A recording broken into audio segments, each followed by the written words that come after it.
안녕하세요. 오늘은 사도행전 7장 30절부터 33절까지 말씀을 보겠습니다. 사도행전 7장에서 스데반은 예수님을 하나님의 아들로 믿고 전했다는 이유로 법정에 끌려와 재판을 받고 있습니다.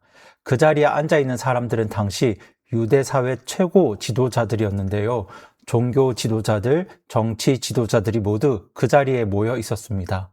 스데반은 그렇게 자신을 변호해야 하는 그 자리에서 이스라엘 역사 이야기를 하기 시작합니다. 스데반은 이 역사 이야기를 통해서 우리 조상들이 하나님께서 보내신 사람들을 항상 거부하고 거절했던 것처럼 지금도 하나님의 아들 예수 그리스도를 거절하고 있고, 그렇게 예수님을 거절하는 건 우리 조상들이 했던 잘못을 똑같이 반복하고 있는 거라는 걸 말하길 원했습니다.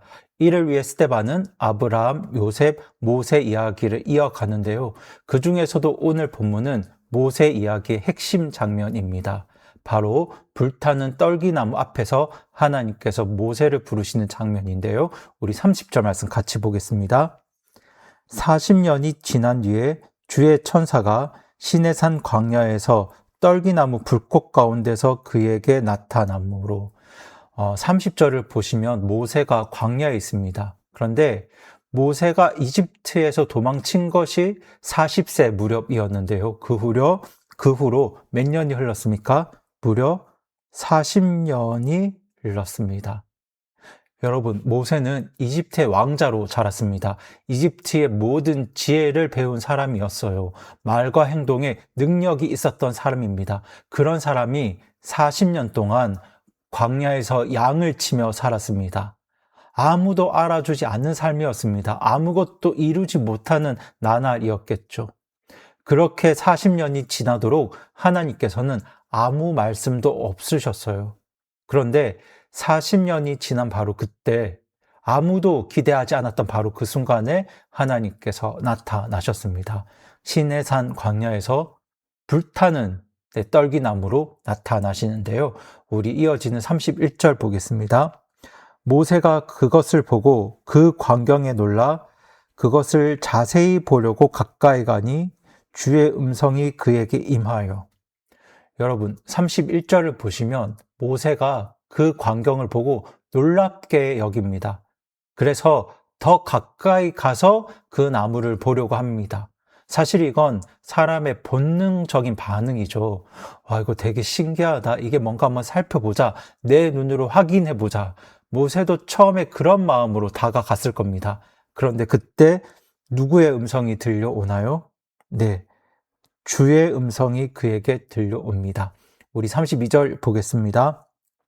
이르시되 나는 내 조상들의 하나님 곧 아브라함의 하나님 이삭의 하나님 야곱의 하나님이니라 하시매 그때 모세가 떨며 감히 자세히 보지 못하였느니라.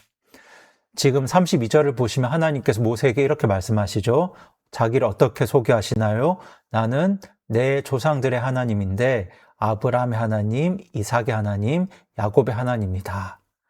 이 말씀을 들은 모세가 지금 어떻게 반응합니까? 떱니다. 감히 하나님을 쳐다보지 못합니다. 여러분, 왜 그랬을까요? 제가 조금 더 자세히 말씀드리겠는데요. 여러분, 하나님께서 지금 내가 아브라함의 하나님, 이삭의 하나님, 야곱의 하나님이라고 하셨을 때 모세는 이 말씀이 어떤 의미를 가지고 있는지 알았어요. 왜냐하면 이스라엘 역사를 잘 알고 있었기 때문입니다. 조상들의 역사를 잘 알고 있었어요. 그건 이런 뜻이었는데요. 나는 너희 조상들에게 약속을 한 하나님이고 그 약속을 반드시 지키는 하나님이다. 이런 의미였습니다. 여러분, 하나님께서는 아브라함에게 가나안 땅과 많은 후손을 약속하셨습니다. 그리고 이삭과 야곱에게도 같은 약속을 하셨어요. 그런데 지금 이스라엘 백성은, 그 약속의 백성은요, 이집트 땅에서 종살이를 하고 있잖아요. 그 약속을 받은 이후로 무려 400년이 넘는 세월이 흘렀습니다. 마치 하나님의 약속이 이루어지지 않는 것처럼 보였죠. 하지만 하나님께서는 그 약속을 잊지 않으셨어요. 그래서 지금 이렇게 말씀하시는 거예요. 내가 아브라함에게, 이삭에게, 야곱에게 그 약속을 했다. 그리고 나는 지금 그 약속을 이루러 왔다. 하나님 지금 모세에게 이 말씀을 하고 계신 겁니다. 그런데 그때 모세가 그 하나님 앞에서 떨었습니다. 감히 고개를 들 수 없었어요. 여러분, 31절에서 모세는 그 나무를 가까이 보려고, 자세히 가까이 보려고 나아갔는데요. 근데 32절에서 모세는 그 나무를 더 이상 자세히 보지 못합니다. 여러분, 이건 두려움이기도 하지만 경외감이기도 합니다. 사실 하나님 앞에 서는 사람이라면 누구나 느끼는 거룩한 두려움이었죠. 저희 33절 보겠습니다. 그때 주께서 그에게 이르시되 내가 서 있는 곳은 거룩한 땅이니 내 발에서 신을 벗으라. 33절에서 하나님은 모세에게 이렇게 말씀하십니다. 내가 서 있는 곳은 거룩한 땅이다. 그러니까 내 발에서 신을 벗으라. 여러분, 이 말씀이 무슨 뜻인지 아시나요? 여러분, 당시 문화에서 신을 벗는 건 자기 자신을 낮추는 행동이었습니다. 주인 앞에서 종은 신을 벗어야 했습니다. 높은 분 앞에서 낮은 사람은 신을 벗어야 했습니다. 그러니까 지금 하나님께서는 모세에게 이렇게 말씀하시는 겁니다. 모세야, 지금 내가 누구 앞에 서 있는지 알아야 한다. 너는 지금 하나님 앞에 서 있다. 그러니까 지금 낮아지거라. 여러분, 모세는 처음에 이 불꽃 나무를 보고 가까이 가서 자세히 살펴보려고 했습니다. 이것이 무슨 태도를 말하냐면요. 그러니까 알아보려는 태도입니다. 이해하려는 태도였죠.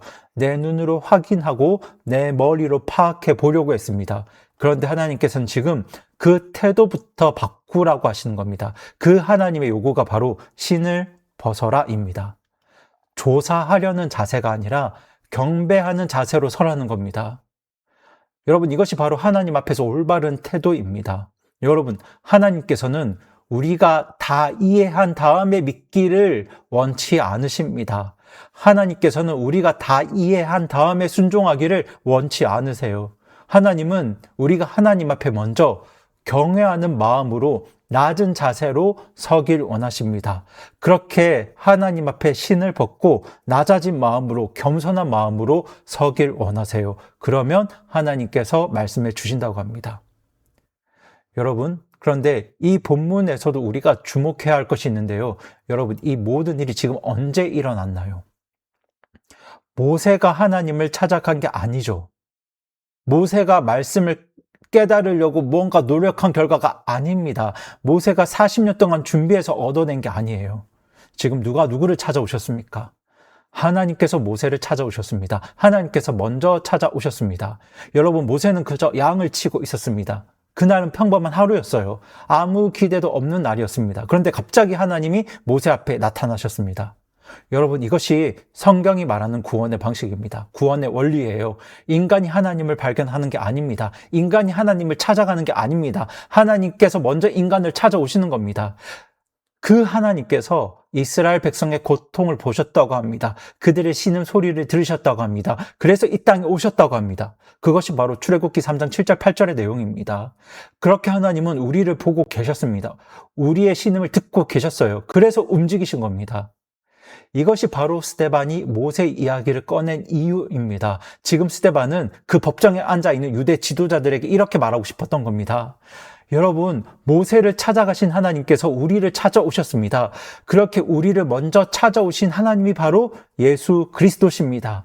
예수님께서 우리를 찾아오신 이유는 우리의 고통을 보셨기 때문입니다. 우리가 죄의 종노릇하며 겪는 그 고통을 들으셨기 때문이에요. 그래서 하나님이신 예수님이 이 땅에 내려오셨습니다. 이렇게 스데반은 예수님을 선포했지만 사람들은 그 예수님을 거부합니다. 모세를 거부했던 그들의 조상들처럼 이번에는 하나님의 아들이신 예수님을 부인하고 거절했습니다. 여러분, 제가 이 말씀을 보면서 몇 가지 생각하게 되는 건요. 신실하신 우리 하나님에 대해서 많이 묵상하게 되는데요. 하나님께서는 40년이 지나도록 침묵하신 것처럼 보였지만 400년이 지나도록 약속에 응답하지 않는 것처럼 보였지만 하나님은 당신의 약속을 결코 잊지 않으셨습니다. 여러분, 모세가 광야에서 40년을 보내는 그 동안에도 또 이스라엘 백성들이 이집트에서 종살이를 하는 그 순간에도 하나님께서는 그들을 보고 계셨고요. 때가 되었을 때 직접 모세에게 또 이스라엘 백성들에게 찾아오셨습니다. 여러분, 그렇게 우리에게 먼저 찾아오신 하나님의 아들 예수 그리스도로 인해 우리도 하나님의 자녀가 되었습니다. 그렇게 우리를 먼저 찾아오신 하나님 앞에 우리가 어떤 자세로 서야 할까요? 네, 신을 벗어야 합니다. 종의 자세로 하나님 앞에 서야 합니다. 내 생각, 내 기준, 내 판단을 내려놓아야 합니다. 그렇게 하나님 앞에서 낮아질 때 하나님께서 말씀하세요. 그때야 하나님의 음성이 들리기 시작합니다. 그래서 여러분, 오늘 이 말씀을 묵상하실 때 스스로에게 한 가지 질문을 해보셨으면 합니다. 지금 나는 하나님 앞에 어떤 자세로 서 있는가? 혹시 하나님을 이해해 보려는 자세로 서 계시나요? 내 머리로 납득이 되어야 믿고 순종하겠다는 그런 마음으로 서 계십니까? 아니면 내가 다 이해하지 못해도 하나님 앞에서 신을 벗는 그 자세로 서 계시나요? 여러분, 모세에게 먼저 찾아오신 하나님께서 오늘 우리에게도 먼저 찾아오셨습니다. 그렇게 우리를 먼저 찾아오신 하나님 앞에서 신을 벗는 사람만이 하나님의 말씀을 들을 수 있고 하나님의 인도하심을 받을 수 있습니다. 그렇게 오늘 하나님 앞에 겸손하게 낮아짐으로 하나님의 말씀이 들려지고 또 하나님의 인도하심을 받는 우리 성도님들 되시기 바랍니다. 그럼 이 시간 기도하시겠습니다. 살아계신 하나님 아버지, 오늘 사도행전 7장 말씀을 통해서 우리에게 먼저 찾아오신 하나님의 은혜를 다시 보게 해주시니 우리 하나님께 감사드립니다.